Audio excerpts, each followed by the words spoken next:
नमस्कार मेरे प्यारे साथियों और दोस्तों, आप सभी का स्वागत है आज के एक बाज की कहानी में। आज की कहानी में दोस्तों हम लोग जानने वाले हैं कि एक बाज अपने ज़िंदगी में कैसे उदास था। बाज अपने ज़िंदगी का तुलना दूसरों से कैसे कर रहा था। तो सभी साथियों से मेरी हाथ जोड़कर गुजारिश है कि इस कहानी को पूरा सुने और अंत तक जरूर बने रहे। और जो भी मेरे प्यारे भाई एवं दर्शकगण पहली बार चैनल पर आए हैं तो चैनल को सब्सक्राइब कर लीजिए और ऑल नोटिफिकेशन को ऑन कर लीजिए। चलिए दोस्तों कहानी को शुरू करते हैं। एक बात सबसे पहले आपको बता दें दोस्तों, आप अपनी तुलना ज़िंदगी में किसी से ना करें। एक कहावत है मेरे दोस्त कि पहचान से मिली हुई काम कुछ देर के लिए रहती है और काम से मिली हुई पहचान ज़िंदगी भर के लिए रहती है। तो दोस्तों आप ज़िंदगी में कुछ ऐसा कीजिए जिससे कि आपका खुद की पहचान बने। तो चलिए दोस्तों कहानी को शुरू करते हैं। एक गांव में एक लड़का रहा करता था दोस्तों। वो अपनी फैमिली से तंग आ गया था। उसके सर पर बहुत बोझ आ गया था, यानी पूरी फैमिली की खर्चा उसी को देखना था। वो लड़का अपनी फैमिली से तंग आकर वो सोचने लगा कि भगवान हमारे साथ ही इतना कष्ट क्यों देते हैं, यानी बच्चे का फी, घर का खर्चा, रूम किराया, पानी किराया, यह सब सोचकर वो मन ही मन उब गया था। दोस्तों वो शाम के बेरा एक दिन पहाड़ पर बैठा हुआ था। तभी देखता है कि एक बाज उधर से एक शिकार लेकर आता है और नोच नोच कर खाने लगता है। यह सब देखकर दोस्तों वो लड़का खुश हो गया और सोचने लगा कि ज़िंदगी तो बाज जी रहा है, इसकी क्या मस्त ज़िंदगी है। पहाड़ों पर उड़ता है, आसमान को फाड़ते हुए उड़ता है और जब भी बारिश होती है और आसमान और बादल में उड़ने लगता है। इसकी ज़िंदगी क्या मस्त है, काश मैं बाज होता। दोस्तों यह सब बात वो लड़का सोच रहा था। मन में ही वो सोच रहा था कि अगर मेरी ज़िंदगी बाज होती तो मैं भी इसकी तरह राज करता। तभी तक ऊपर से आवाज़ आती है, हे मनुष्य, क्या तुम अपने ज़िंदगी से इतना उदास हो? तुम्हें जो ज़िंदगी मिली है, यानी इस पृथ्वी लोक पर सबसे सर्वोत्तम ज़िंदगी, उससे तुम इतना उदास हो। इतने में वो लड़का बोलने लगा कि हे भगवान, आप मुझे चाहे तो बाज बना दीजिए, क्योंकि मैं अपने ज़िंदगी से तंग आ गया हूँ और मेरी ज़िंदगी का कोई मूल्य नहीं है। मैं बाज बनकर बहुत खुश रहूँगा। इतने में फिर ऊपर से आवाज़ आती है कि मैं तुम्हें बाज तो बना दूंगा और फिर तुझे मनुष्य नहीं बना पाऊंगा, एक बार तुम सही से सोच लो। इतने में वो लड़का बोलने लगा, ठीक है, आप मुझे बाज बना दीजिए। दोस्तों ऊपर से आवाज़ आती है, ठीक है, जाओ तुम अब बाज बन जाओगे। इतने ही देर में वो लड़का बाज बन जाता है। दोस्तों जैसे ही वो बाज बनता है, खुशी के मारे आसमान में उड़ने लगता है, बादलों को चीरते हुए उड़ता है और काफ़ी ऊंचाइयों तक जाता है।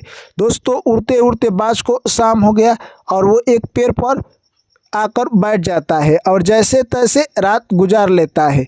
अगले दिन सुबह होते ही फिर शिकार के लिए निकल जाता है। दोस्तों वो दिन भर घूमता है इधर उधर, उसे कोई शिकार नहीं मिलता। शाम को वो घर लौट आता है और सोचता है कि आज तो कोई शिकार नहीं मिला और हमारे रहने के लिए भी घोंसला नहीं है, मुझे एक घोंसला भी बनाना चाहिए। अगले दिन जैसे ही सुबह होता है वो शिकार के लिए न जाकर एक घोंसला की तलाश में लग जाता है और एक बरगद के पेड़ पर बहुत बड़ा घोंसला बनाता है और उसी में अब रहने लगा। घोंसला बनाते बनाते शाम हो जाता है। फिर अगले दिन जैसे ही सुबह होता है फिर वो शिकार के लिए निकल जाता है। शिकार के लिए दिन भर इधर उधर घूमता रहा, उसे आज भी कोई शिकार नहीं मिला। अब शाम होने वाला था और वो घर को लौटने वाला था। इतने ही देर में देखता है कि एक बीमार चिड़िया बैठी हुई है। बाज देखकर खुश हो जाता है और उस बीमार चिड़िया को जाकर पकड़ लेता है और उसकी पंख नोचकर, यानी कहे तो उसको खा जाता है। दोस्तों बाज की कुछ भूख मिट जाती है और वो प्रसन्न हो जाता है और भगवान को धन्यवाद देने लगता है और कहता है कि कुछ शिकार ना मिलने से भला बीमार चिड़िया ही मिली, और वो खाकर वहाँ से अपने कहे तो घोंसला में लौट जाता है और आकर घोंसला में रात बिता लेता है। दोस्तों जैसे ही सुबह होती है फिर बाज यानी भोजन की तलाश में निकल जाता है और फिर सोचता है कि आज भी कोई बीमार चिड़िया मिल जाए तो बहुत अच्छा होगा। पर एक कहावत है दोस्तों कि भगवान भी अगर आपके ऊपर मेहरबान होंगे तो डेली नहीं होंगे। बाज ऐसे ही फिर मौका खोज रहा था।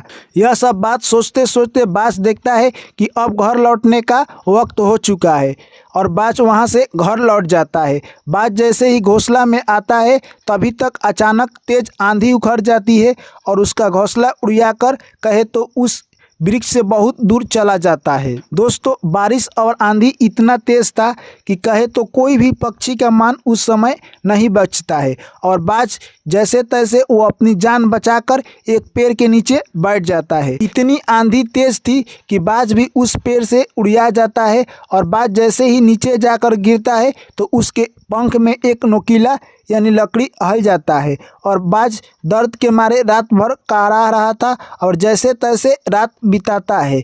जैसे ही सुबह होती है यानी बारिश के बाद जब सुबह होता है चारों तरफ हरियाली छा जाती है और चिड़िया चहचहाने लगती है और बाज यह सब देखता है और वो उतना खुश नहीं था जितना कि सारे पक्षी थे। दोस्तों, धीरे धीरे बाज सोचता है कि मुझे उड़ना चाहिए और वो धीरे धीरे उड़ने लगा। बाज 2-3 दिन से भूखा था, उड़कर एक पेड़ पर बैठ जाता है। तभी तक देखता है कि उसे बहुत सारे कौवा आ जाते हैं और परेशान करने लगते हैं। कौवा देखते हैं कि ये बाज असहाय है, इसे परेशान करने में मज़ा आएगा। कौवा बाज को काफ़ी देर तक परेशान करते हैं। बाज सोचता है कि इन कौवों से मेरी जान बचानी ही पड़ेगी और बाज एक लंबी उड़ान भरता है और आसमान में चला जाता है, जिससे कौवा उनके पीछे छोड़ देते हैं। दोस्तों, फिर बाज नीचे उतरता है और सोचने लगा कि काश मैं आदमी होता तो मैं अपनी पंख का दावा करा सकता। ऐसे ही सोच रहा था दोस्तों तो शाम हो जाती है और फिर वो घर लौट आता है और अपना घोंसला पहले ही आंधी में गंवा दिया उसी पेड़ पर जैसे तैसे रात गुजार लेता है। फिर सुबह होती है। अगले दिन वो शिकार के लिए निकल जाता है। फिर उसे देखते देखते शिकार आज भी नहीं मिला। इस तरह से बाज पिछले 5 से 6 दिनों का भूखा हो गया। अब उसे उड़ान भी नहीं होती। अगले दिन जैसे ही सुबह होता है बाज शहर की ओर निकल पड़ता है और एक हॉस्पिटल के ऊपर बैठ जाता है। वहाँ पर देखता है कि बहुत सारे लोग इलाज करवाने के लिए आते हैं और वहाँ से कुछ लोग बाहर इलाज करवा कर जाते हैं। यह सब दृश्य देखकर बाज सोचने लगा कि काश मैं आदमी होता तो मुझे भूख लगी है तो मैं लोगों से खाना मांगकर खा लेता और मेरी जो पंख घायल हुआ है मैं उसका इलाज करा सकता। यानी बाज अपनी ज़िंदगी पर अफसोस करने लगा और सोचता कि मैं काश आदमी होता। यही सब बात बाज सोच रहा था। यही बात सोचते सोचते बाज की अंततः मृत्यु हो जाती है और वो इस दुनिया को छोड़कर चला जाता है। दोस्तों, बाज इस दुनिया को छोड़कर तो चला गया पर हमें एक बहुत बड़ी सीख देकर जाता है कि मनुष्य या कोई पक्षी जीव जंतु जो भी हो अपनी ज़िंदगी में खुश रहे, न कि दूसरे की ज़िंदगी अपनी ज़िंदगी से तुलना ना करे। यानी कहने का साफ मतलब है कि आपको भगवान ने जो भी ज़िंदगी दिया है उसी में खुश रहें और उसी में कुछ अच्छा करने का प्रयास करें।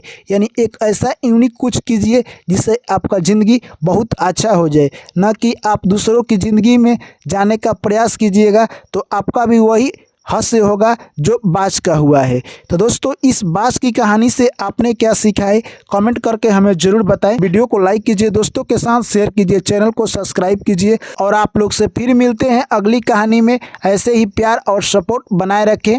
Thank you, take care, bye bye, जय श्री कृष्ण, राधे राधे।